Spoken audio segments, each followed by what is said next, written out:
नमस्कार दोस्तों, जैसे कि हमने पहले भाग में देखा था कि श्री कृष्ण ने भीष्म पितामह से कहा कि तुम्हें अपना पिछला जन्म याद है। तो इसके बाद भीष्म पितामह ने कहा कि मुझे मेरे पिछले 10 जन्म याद हैं। मैंने शायद ही कोई पाप किया हो जिससे मुझे यह असहनीय पीड़ा भोगनी पड़ रही है। तो दोस्तों अब आगे की कहानी पर आते हैं। तो दोस्तों यह सब कहने के बाद श्री कृष्ण ने भीष्म पितामह के पास बैठकर कहा, पितामह आपको केवल 10 ही जन्म याद हैं, परंतु मैं आपको आपके पूर्व कई जन्म और उनमें से किए गए पाप भी बता सकता हूँ और संभवतः इसे आपको स्पष्ट भी हो जाएगा कि उसी के कारण आपको यह अपार कष्ट भोगना पड़ा है। दोस्तों इतना सुनकर पितामह के मुखमंडल पर ऐसे भाव आ जाते हैं कि मानो अब उनकी बहुत बड़ी समस्या का निवारण होने वाला है। भगवान श्री कृष्ण आगे कहते हैं, ये बात 10 जन्मों से पहले की है, जब आप एक राजकुमार हुआ करते थे और अक्सर अखेट की मनसा से एक वन से दूसरे वन की यात्रा किया करते थे।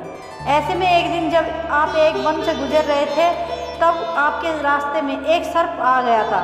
तब आपने बिना कुछ सोचे समझे उसे अपने रास्ते से हटा दिया, परंतु दुर्भाग्यवश वह सर्प कांटों की झाड़ियों में जा फंसा।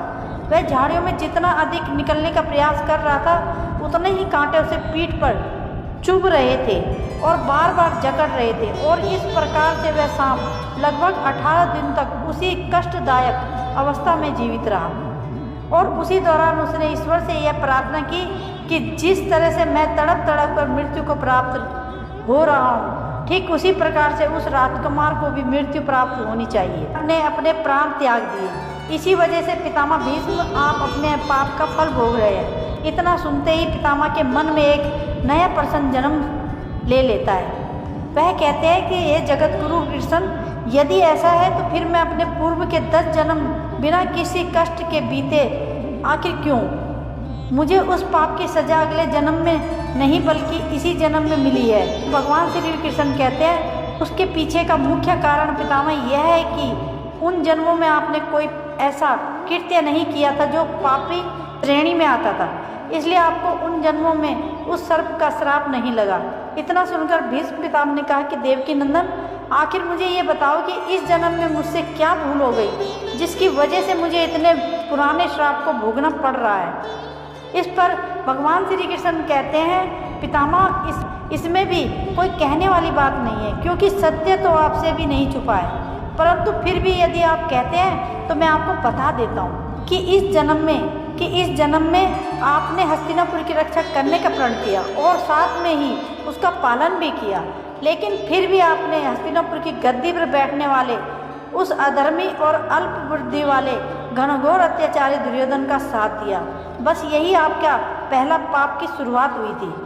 उसके बाद आपसे दूसरा पाप तब हुआ जब आपकी आंखों के सामने उस भरी सभा में पांडवों के साथ क्रीड़ा युद्ध में छल और पदों का चीरहरण हुआ, लेकिन आपने धर्म के पथ पर चलने के बावजूद उस कपटी शकुनी को ना तो टोका, ना ही दुर्योधन को, ना ही दुशासन को, और ना ही उन्हें ऐसा करने से रोका।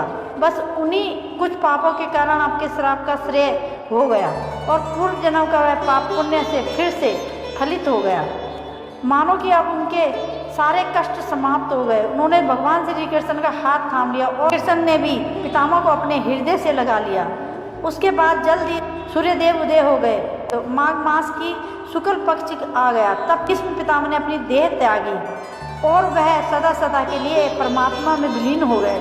इसमें हमें यह जानने को मिलता है कि हमें कभी भी अपने कर्मों को नहीं भूलना चाहिए।